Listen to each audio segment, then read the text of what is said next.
Year-end is a popular time for tax planning strategies, Roth conversions, charitable gifts, squeezing in those final tax-deductible retirement account contributions, and, of course, the crowd favorite, good old tax loss harvesting.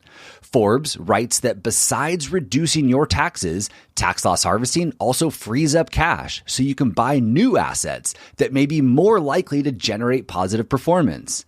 Vanguard states that tax loss harvesting helps you save on taxes, grow your portfolio, reduce cost, reduce risk, and turn volatility into an opportunity. And one robo-advisor in particular claims that regular tax loss harvesting can improve your after-tax returns by up to 1.8% per year. Look, I'm all for pursuing strategies to help lower our taxes and ensure that we don't overpay the IRS.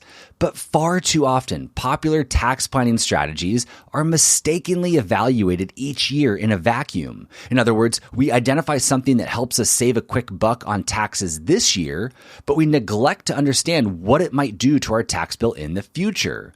In the moment, tax loss harvesting feels like a no-brainer. You know, if you sold an investment earlier in the year that went up in value and triggered a capital gains tax bill, it sounds pretty enticing to be able to sell something else at a loss before the calendar turns to offset those taxes. And while tax loss harvesting certainly has potential benefits and use cases, when you zoom out and evaluate the impact of this tax strategy over a longer period of time, those benefits can get washed away pretty quickly.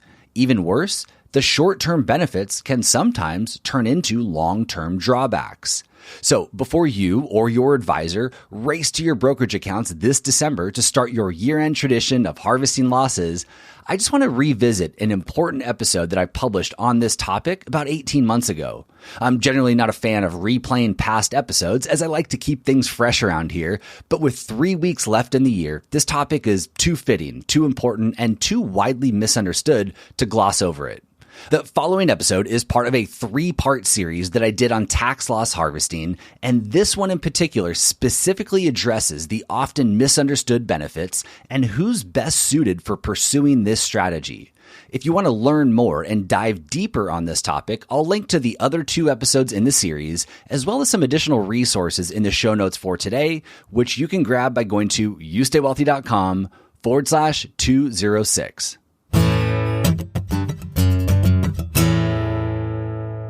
Some investing services claim that regular tax loss harvesting can improve after-tax returns by up to 1.8% per year. We've long said that tax loss harvesting is the most compelling reason to use your robo-advisor. Tax loss harvesting can lower your tax bill and boost your after-tax returns with no extra effort on your part. And it's a task perfectly suited to software. While it's certainly compelling, more objective academic research that takes the full cycle of an investment into consideration suggests that the benefit is much less. In fact, many researchers agree that tax loss harvesting might only boost after-tax returns by about 0.3% or 30 basis points per year. And that 30 basis points can get washed away pretty quickly by trading fees, changes in tax rates, and underperformance during the wash sale period. So who is tax loss harvesting for? Who is really in a position to benefit? And maybe more importantly, who won't benefit from this tax strategy? That's what we're tackling today on the show.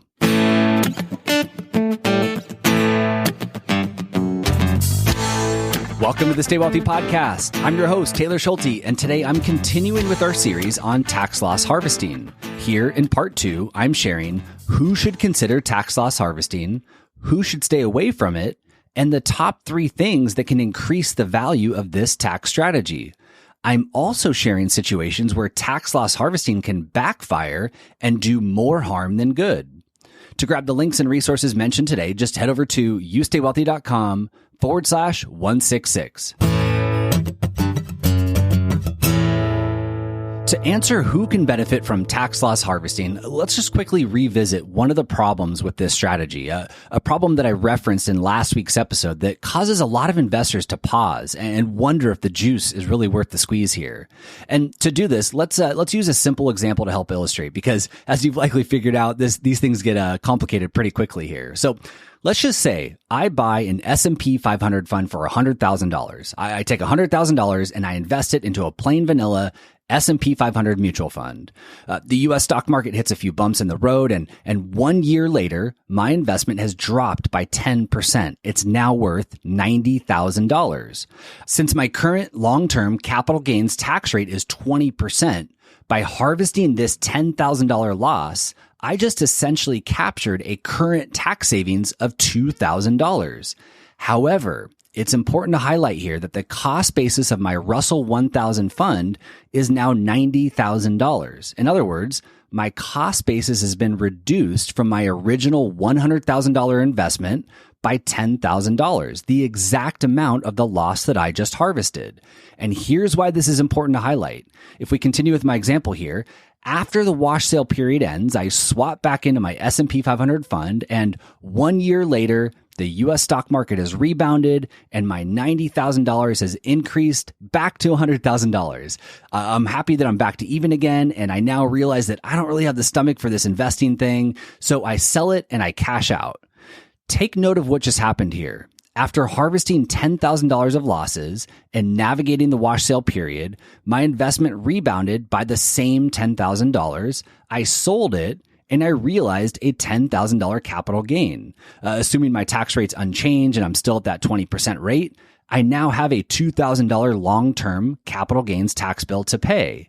So put all this together, i.e. consider the full cycle of my investment. And at the end of the day, my tax savings from tax loss harvesting was a whopping $0. That $2,000 in tax savings I captured from selling my original S&P 500 fund at a loss, well, it was just offset by a $2,000 tax bill on the money I made on it 1 year later. And this example might remind you of something that I said last week as well, which was that if there's any benefit to doing tax loss harvesting, it's from deferring the taxes that you owe, not avoiding them. Let's dissect this a little bit more here. So in my example, where I sold my S&P 500 fund at a $10,000 loss, I was technically able to use my $2,000 in tax savings from harvesting that loss to invest it and grow it. In Michael Kitces' research, he refers to this as a temporary loan from the government, which I think is a good way to put it. If I invest my temporary loan of $2,000 and that loan, that $2,000 grows to $2,200, a 10% increase, well, I've just benefited from tax loss harvesting. But $2,000 is only a small percentage of my total $90,000 investment. So if you do the math, the actual benefit in this example is only 0.22% per year, or 22 basis points, quite a bit less than the 1.8% that some services are suggesting. However, there are 3 additional things that can really turn that extra 22 basis points into something more meaningful. 1, compounding growth. 2, the size of losses and gains. And then 3, tax bracket arbitrage. And we're going to run through all 3 of these. So let's start with number 1, compounding growth. All of us here in the Stay Wealthy community are smart, long-term investors. And remember, even if you're retired, you still have 20, 30, 40 plus years to invest. So that means that you too are a long-term investor. And I mentioned long-term investing because that $200 benefit, or 22 basis points, that I captured from selling my S&P 500 fund at a loss, that benefit will likely continue to grow and compound for years or even decades. In my example, I said that I sold my investment after 1 year and I realized the gains. And I did that to keep it simple and bring to the surface the core benefit of tax loss harvesting, the deferred taxes, or the temporary loan that you can use to invest before you have to pay it back. But again, most of us are long-term investors and we aren't looking to turn around and sell after 1 year. So in reality, it's not just the original $200 that I made by investing my temporary loan for that 1 year. It's what that $200 might turn into by year 10 or 20 and beyond. It's the compounding growth potential. In this example, to really calculate the long-term benefit of tax loss harvesting, we have to compare the internal rate of return of 2 scenarios over a long time period. Scenario 1, where we harvest the losses and navigate the wash sale rule to keep our money invested, and scenario 2, where we don't do anything, we don't harvest any losses, and we simply hold on to our existing investment. Measuring a 30-year time period, the research that I'll link to in the show notes shows that the excess return provided by tax loss harvesting relative to doing nothing and just holding on to my existing investment, the excess return begins to slow down and eventually decline once my $90,000 investment crosses the original $100,000 that I started with. However, as you might be thinking, the end result depends on a number of other assumptions and variables, including the underlying investments that we're dealing with and their future performance. This leads to the second thing that can improve the benefits of tax loss harvesting, which is the size of losses and size of gains. So in short, the long-term benefit of tax loss harvesting is typically greater if we can immediately harvest sizable losses from a poor performing investment. For example, immediately harvesting losses after a sharp 30% decline is more beneficial than immediately harvesting after a 10% or a 20% decline.